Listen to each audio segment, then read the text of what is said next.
Hi hello welcome back our YouTube channel. ಎಲ್ಲರೂ ಹೇಗಿದ್ದೀರಾ? ಇಲ್ಲಿ ಚೆನ್ನಾಗಿದ್ದೀರಾ ಅನ್ಕೋತೀನಿ. ಹಾಗೆ ನಾವು ಕೂಡ ಚೆನ್ನಾಗಿದ್ದೀವಿ. ನಾವು ಇವತ್ತು ಫ್ಯಾಮಿಲಿ ಜೊತೆ ಮೈಸೂರಿಗೆ ಹೋಗ್ತಾ ಇದ್ವಿ ಲೈಟಾಗಿ ಶಾಪಿಂಗ್ ಮಾಡೋಕ್ಕೆ. ಏನು ಶಾಪಿಂಗ್ ಅಂತಂದ್ರೇನು, ನಾವೇನು ಮಾಲ್ಗೆಲ್ಲೂ ಹೋಗಲ್ಲ, ಇಲ್ಲೇ ರೋಡ್ ಸೈಡಲ್ಲಿ ಶಾಪಿಂಗ್ ಮಾಡೋದು ನಾವು.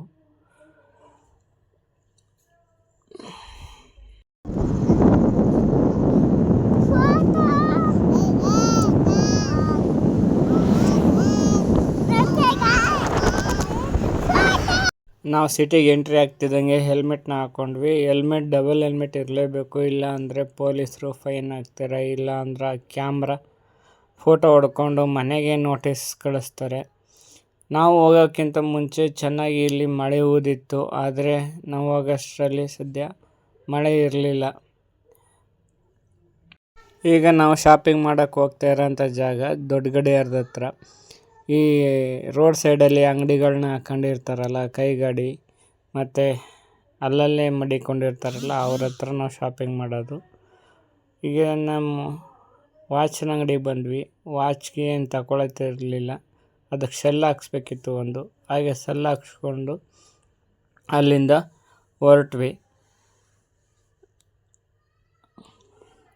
ಇಲ್ಲಿ ಹೋಗ್ತಾ ಮುಂದೆ ಶನಿವಾರ ಆಗಿರೋದ್ರಿಂದ ತುಂಬಾ ರಶ್ ಇತ್ತು, ಜಾಮ್ ಕೂಡ ಆಗಿತ್ತು, ನಡ್ಕೊ ಹೋಗೋದೇ ಕಷ್ಟ ಆಗಿತ್ತು. ಅದಕ್ಕೆ ಫುಟ್ಪಾತಲ್ಲಿ ಬಂದ್ವಿ. ಇಲ್ಲೆಲ್ಲ ನೋಡ್ತಾ ಇರ್ಬೋದು ಬಟ್ಟೆ, ಅಲ್ಲೇ ರೋಡ್ ಸೈಡಲ್ಲಿ ತೊಗೊಂಡ್ವಿ 2 ಜೊತೆ. ನನ್ನ ಮಗನಿಗೊಂದು ಜೊತೆ, ನನ್ನ ಮಗಳಿಗೊಂದು ಜೊತೆ, 300 ರೂಪಾಯಿ ಒಂದೊಂದು ಜೊತೆ. ಹಾಗೆ ನನ್ನ ಮಗ ಶೂ ಬೇಕು ಅಂದ, ಅವನಿಗೂ ತಗೊಟ್ಟೆ ಶೂನ, ಅದು ಜಸ್ಟ್ 100 ರೂಪಾಯಿ. ಹಾಗೆ ನಮ್ಮ ಮನೆಯವರು ಕೂಡ ಇಲ್ಲೇ ಟಾಪ್ಗಳು ನೋಡಿದ್ರಲ್ಲ, ನನಗೂ ತಗೊಡಿ ಅಂತಂದರು. ಅದಕ್ಕೆ ನಾನು ಅವ್ರಿಗೂ 2 ಜೊತೆ ಟಾಪು ಮತ್ತು ಒಂದು ಲೆಗ್ಗಿನ್ಸ್ ಕೂಡ ತಗೊಟ್ಟೆ. ಅಲ್ಲಿಂದ ಸರಿ ಶಾಪಿಂಗ್ ಎಲ್ಲ ಮುಗೀತು. ಈಗ ಟೈಮ್ ಆಗುತ್ತೆ, ಬೇಗ ಮನೆಗೆ ಹೋಗೋಣ ಬನ್ನಿ ಅಂದ್ಬಿಟ್ಟು ಮನೆಗೆ ಕರ್ಕೊಂಡು ಹೋಗ್ತಾಯಿದ್ದೆ. ಹೋಗ್ತಾ ನನ್ನ ಮಗಳು ಅದು ಬೇಕು ಇದು ಬೇಕು ಅಂತ ಹಠ ಕೂಡ ಮಾಡ್ತಿದ್ಲು. ಹಾಗೆ ಬಳೆ ಕೂಡ ತಗೊಟ್ಟೆ ನನ್ನ ಮಗಳಿಗೆ ಮತ್ತು ನನ್ನ ವೈಫ್ಗೆ. ಹಾಗೆ ಮನೆಗೆ ಒಂದು ಸ್ವಲ್ಪ ಬೆಳ್ಳುಳ್ಳಿ ಇರಲಿಲ್ಲ, ಕೆಜಿ 50 ರೂಪಾಯಿ ಅಂತ ಹೇಳ್ತಿದ್ರು. ಅದಕ್ಕೆ ಅದಕ್ಕೊಂದು ಅರ್ಧ ಕೆಜಿ ತಗೊಂಡ್ವಿ. ನನ್ನ ಮಗಳು ಬೇಜಾರಾಗಿದ್ಲು, ತತ್ಕೋಪ್ಪ ಅಂದ್ಲು. ಅದಕ್ಕೆ ತತ್ಕೊಂಡು ಇನ್ನೇನು ಸಿಟಿ ಬಿಟ್ಟು ಹೋಗ್ಬೇಕಲ್ಲ ಅಂದ್ಬಿಟ್ಟದೆ. ಕತ್ಲೆ ಆಗಿತ್ತು, ಲೈಟಾಗಿ ಆಗ್ತಾಯಿತ್ತು.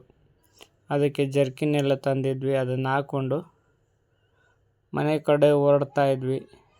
ಹೊರಡಬೇಕಾದ್ರೆ ನನ್ನ ಮಗಳು ಗೋಬಿ ತಿನ್ನಬೇಕು, ಮಸಾಲ ತಿನ್ನಬೇಕು ಅಂತಂದ್ಲು. ಸರಿ ಹೋಗ್ತಾ ನಾವು ಆಶ್ರಮದ ಹತ್ರ ಗೋಬಿ ತಿನ್ಕೊಂಡು ಹೋಗೋಣ ಅಂದ್ಬಿಟ್ಟು ಅಲ್ಲಿ ತಿನ್ಕೊಂಡು, ಮತ್ತು ಮಸಾಲ ತಿನ್ನಬೇಕು ಅಂತಂದ್ರಲ್ಲ, ಅದಕ್ಕೆ ನಾವು ತಾಂಡವಪುರದ ಹತ್ರ, ನಮ್ಮೂರ ಹತ್ರನೇ, ಅಲ್ಲಿ ತಿನ್ಕೊಂಡು ಬಂದ್ವಿ. ಮತ್ತು ಮನೆಗೆ ಬಂದು ಬಟ್ಟೆನ ನೋಡ್ತೀವಿ ಅಂತಂದರು ನನ್ನ ಮಕ್ಕಳು. ಅದಕ್ಕೆ ತೋರಿಸ್ದೆ. ಆದರೆ ನನ್ನ ಮಗಳದ್ದು ಅಷ್ಟೊಂದೇನು ಚೆನ್ನಾಗಿರಲಿಲ್ಲ, ನನ್ನ ಮಗಂದು ಒಂದು ಸ್ವಲ್ಪ ಚೆನ್ನಾಗಿತ್ತು. ಈ ವಿಡಿಯೋ ಏನಾದರೂ ಇಷ್ಟ ಆಗಿದರೆ ಲೈಕ್ ಮಾಡಿ, ಶೇರ್ ಮಾಡಿ, ಕಮೆಂಟ್ ಮಾಡಿ, ತಪ್ಪದೆ ಸಬ್ಸ್ಕ್ರೈಬ್ ಮಾಡಿ. Thank you for watching.